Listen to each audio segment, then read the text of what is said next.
उस चंचला लक्ष्मी से अपने पाप धोने के लिए आहार दान करते हैं। ये दान ग्रस्तों के द्वारा संपन्न होता है। इस दान के माध्यम से मोक्ष मार्ग प्रशस्त होता है। ये दान जो श्रावक श्रद्धा भक्ति से देता है वह उसके लिए ऐसा वरदान होता है। इस दान के माध्यम से अपनी कसाय को कम करते हुए वह जीव परंपरा से निर्वाण पद को, मोक्ष पद को प्राप्त करता है। गुरुदेव विद्यासागर महाराज की ऐसी महती कृपा रही। उनके कर कमलों से दीक्षित मुनि आरिकाएं जगह जगह, गांव-गांव, शहर-शहर में जब विहार हुआ तो लोगों को धर्म ध्यान करने के लिए, अपना पाप धोने के लिए ये साधु की संगत, मुनि आरिका की संगत उपलब्ध होने लगी। जहां हम पहले रहते थे, हरदा नाम के शहर में, 1993 में आचार्य गुरुवर विद्यासागर जी महाराज के आशीर्वाद से आरिका विशालमती जी, आरिका विज्ञानमती जी और आरिका विद्युतमती जी का चातुर्मास हुआ। सुन रहे कि नहीं? सो तो नहीं गए? उनका चातुर्मास हुआ और उस चातुर्मास में एक दिन शाम के समय हम उनके पास बैठे थे। हमने उनसे पूछा, यदि कोई गाली दे तो क्या करना चाहिए? माता जी ने बोला, कुछ नहीं कहना चाहिए, सह लेना चाहिए। हमने कहा सहन शक्ति नहीं हो तो उन्होंने हमको समझाया, देखो यदि आप गाली एक्सेप्ट करेंगे तो आपको दुख होगा, यदि आप गाली एक्सेप्ट ही नहीं करें तो आपको कोई दुख नहीं होगा। बोले मान लो किसी ने अपने घर में आपको निमंत्रण दिया और उस निमंत्रण में आपको जाना था और उसने बहुत सारी सामग्री बना के रखी, मिठाई वगैरह सब बना के रखी, लेकिन आप मान लो निमंत्रण में नहीं गए, तो जिसके घर मिठाई बनी है, सामग्री बनी है, उसको नाली में थोड़ी फेंकेगा, वो खुद ही खाएगा। यदि आपको किसी आदमी ने गाली दी है और आपने यदि गाली एक्सेप्ट नहीं करी है तो गाली पलट करके उसी को दुखदायक बनेगी। आप क्यों मन खराब करते हो? फिर भी हमने उनसे कहा, कोई लगातार गाली देता जाए, देता जाए, देता जाए तो आपने कुछ नहीं कहना चाहिए, लोग समझें कमजोर है, कुछ तो कहना चाहिए। तो उन्होंने कहा, यदि कुछ कहने की इच्छा हो तो उनको जय जिनेंद्र जरूर कहो। हमने पूछा केस क्यों? वो अपने को गाली दे रहा और अपन उसको जय जिनेंद्र कहें? बोले हाँ। बोले 84 लाख योनि में ऐसी कौन सी योनि है जिसमें अपना जन्म नहीं हुआ? क्या हम गधे नहीं बने? क्या हम सुअर नहीं बने? क्या हम कुत्ता नहीं बने?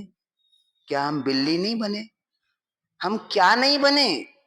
मनुष्य बने, नारकी बने, पशु बने, सब तो बने। यदि किसी ने आपको गधा कह दिया, सूकर कह दिया, कुत्ता कह दिया तो उसका बुरा मत मानना, बल्कि उसको जय जिनेंद्र कहो, क्योंकि ये पक्की तुम्हारे परजन्म के बिछड़े हुए रिश्तेदार हैं। तुमने भले उन्हें नहीं पहचाना, लेकिन उन्होंने तुम्हें पहचान लिया है। उनकी पहचान को तुम सम्मान दो और उनसे कहो जय जिनेंद्र, जय जिनेंद्र, जय जिनेंद्र। गले मिलो, उनके यहाँ भोजन करने जाओ, वो तुम्हारे पक्के जन्म के रिश्तेदार हैं। जो अपन पशु की पर्याय में रहे होंगे तो अपन को पशु ही पुकारा जाएगा, इंसान थोड़ी पुकारा जाएगा। गधा है तो गधे ही बुलाएंगे, सुअर है तो सुअर ही बुलाएंगे, कुत्ता है तो कुत्ते ही बुलाएंगे। तो ये पक्के अपने परजन्म के रिश्तेदार हैं। इनको बहुत आदर सत्कार के साथ में स्वीकार करो, ये हमारे रिश्तेदार हैं। सो गए? सो गए क्या? इसलिए इसमें गुस्सा करने की बिल्कुल कोई बात नहीं। अभी 2 दिन 3 दिन पहले हमने सुना कि गुना के लोगों ने और गुना के अलावा टीकमगढ़ के लोगों ने, ललितपुर के लोगों ने एक ब्रह्मचारी जी को, जिनका नाम संजीव कटंगी है, और एक ब्रह्मचारिणी बहन जिनका नाम रेखा दीदी है, उनके चेहरे पर कालिख लगाई और उनका पुतला निकाला और उन्हें विभिन्न प्रकार के नामों से संबोधन किया। कटंगी जी भैया जी के यहाँ चातुर्मास हो चुका इन्हीं विशालमती विज्ञानमती जी का। उन्होंने उनको भी समझाया होगा। कटंगी के बाद वो हरदा पधारे थे 1993 में। जब से उन्होंने हमें सुनाया है, तब से ये शब्द सुनकर के हमें गुस्सा नहीं आता। हम सोचते हैं चलो अच्छा है, पर जन्म का रिश्तेदार मिल गया। वैसे इस जन्म में बहुत कम लोग हैं जो अपना साथ देते हैं, लेकिन फिर भी मुझे बहुत इस बात की 2 3 दिन से जब मैंने सुना और जो मैंने देखा, उसको देख के लगा भैया और दीदी का परिवार कितना बड़ा है बाबा, इतना बड़ा परिवार है। सब परजन्म के रिश्तेदार हैं, रोड पर निकले हैं, दीदी को बुला रहे हैं, पधारो पधारो पधारो। इनका बुरा ना मान करके, इनके परजन्म की रिश्तेदारी समझ करके इनको स्वीकार करना चाहिए और उनके शब्दों को उन्हीं को गाली के रूप में लगेगा। उनके द्वारा अपने ही गुरु भक्त के ऊपर, ये भी अपने को गुरु विद्यासागर का शिष्य मानते हैं, भक्त मानते हैं, और अपने ही भाई के ऊपर, अपनी ही बहन के ऊपर इस प्रकार से कालिक पोतना, जूते वगैरह की माला के साथ अपना कुकृत्य करना, इन सबको अधोगति का बंध होगा। सबको, जितने पुरुष हैं, जितनी महिलाएं हैं, सबके सब, चाहे ज्ञानी हो चाहे अज्ञानी हो, सबको तीव्र बंध होगा। वे व्रती हैं, प्रतिमाधारी हैं, पंचम गुण स्थान वर्ती हैं, दोनों अपने व्रतों का पालन करते हैं, आचार्य विद्यासागर महाराज से प्रतिमाएं स्वीकार की हैं, उनका अपमान जो जो कर रहे हैं, महान पाप कमा रहे, महान पाप। ग्रंथ में एक स्थान पर मुझे पढ़ने में आया, एक आरिका थी जो आहार करने गई थी।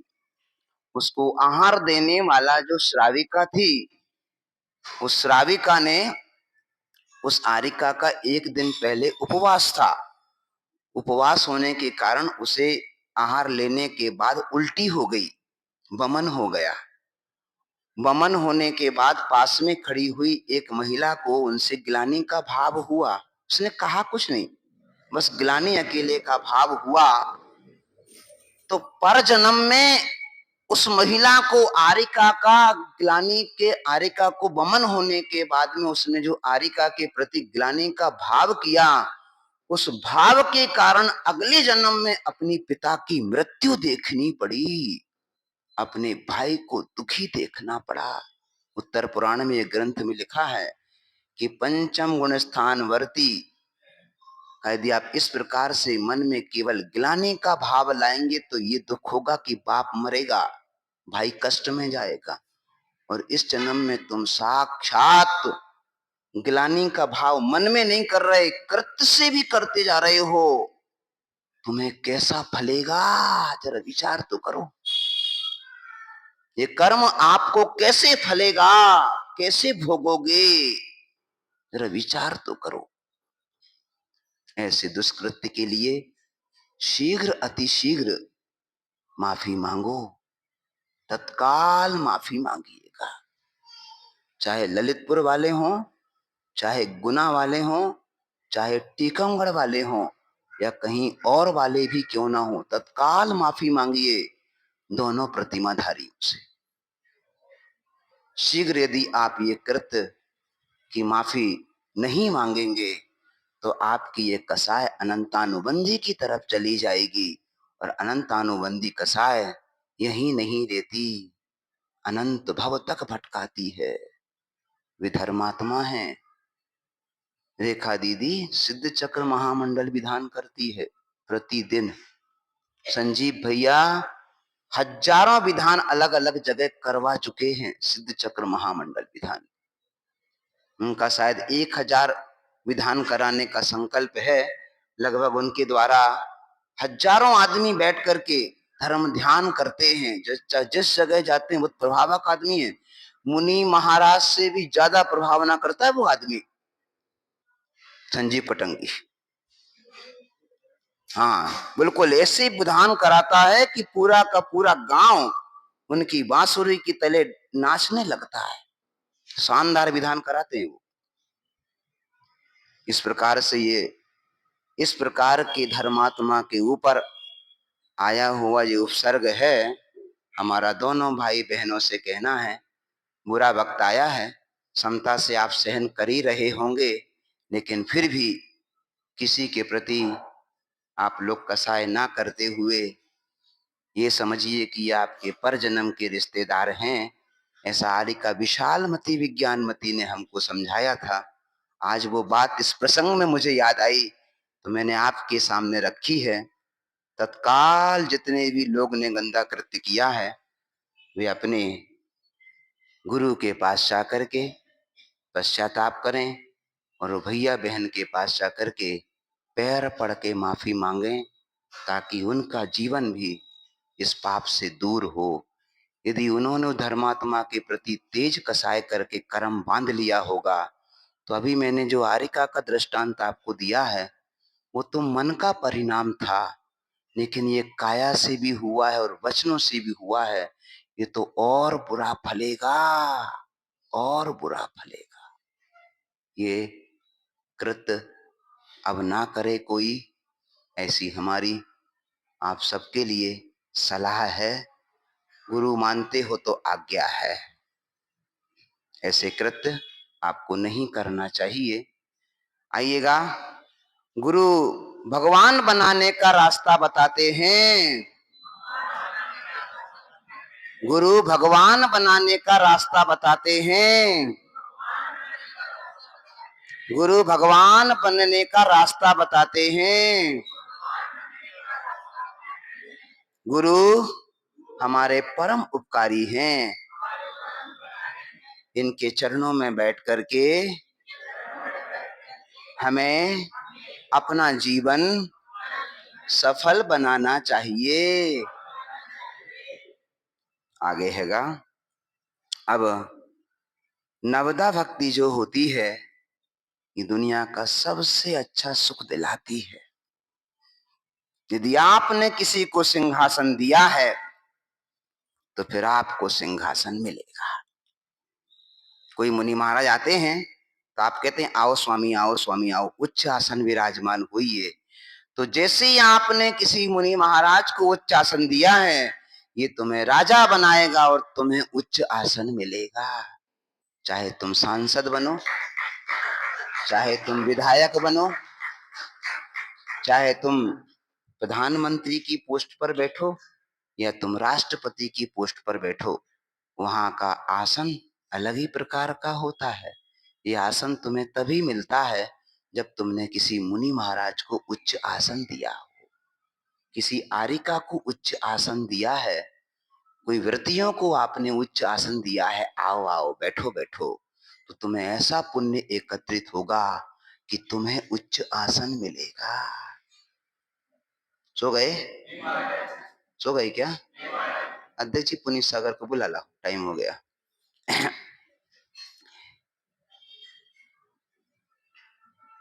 हमेशा जब आपके चौके में मुनि महाराज आते हैं तो सब लोग एक साथ नहीं बोलते उच्चासन पर बैठिए, कोई एक आध आदमी बोलता है, मुनि महाराज खड़े रहते हैं। उस वक्त हमको कहा गया है नवदा भक्ति स्वीकार करिएगा और नवदा भक्ति से आहार करिएगा। जब हम आपके यहाँ घर में घुसते हैं तब घुसते जब आप मुझे कहो पधारो स्वामी, हमारे आंगन में पधारिएगा, तो हम आपके आंगन में चले जाते हैं। फिर जाकर के उस स्थान पर बैठते हैं।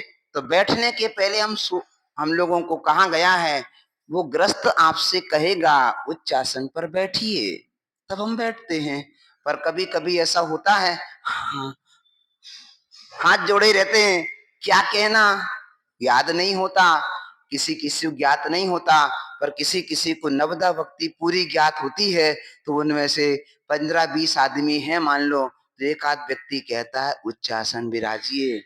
यदि पूरे 19-20 बोले उच्चासन विराजो, तो 19-20 को सिंहासन मिलेगा, एक बोलेगा तो एक को मिलेगा। नवदा भक्ति 9 प्रकार की है।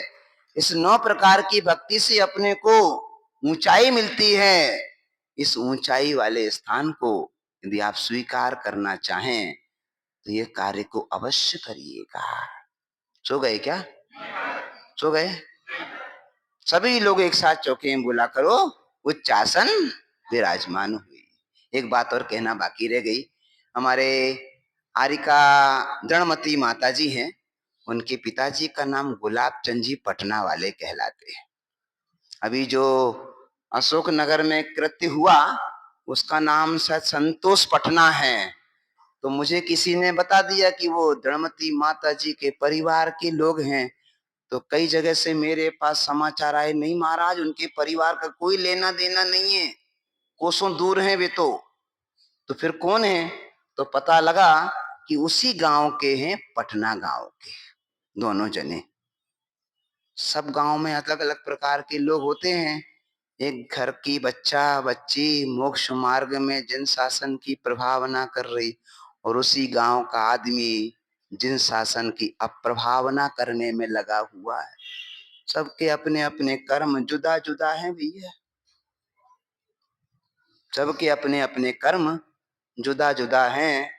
मैंने जो आपको पहले कहा था कि उनका उनके परिवार संबंध है, नहीं भैया उनका उनके परिवार से कोई संबंध नहीं, दूर दूर तक कोई संबंध नहीं। वो तो उनके कुटुंब के भी नहीं है, खून का कोई रिश्ता नहीं है, गांव के जरूर हैं, ऐसी हमें जानकारी मिली। सत्य यदि है तो उसको उद्घाटित कर देना चाहिए ताकि किसी का मन खराब ना हो जाए। खराब यदि हुआ है तो अच्छा हो जाए।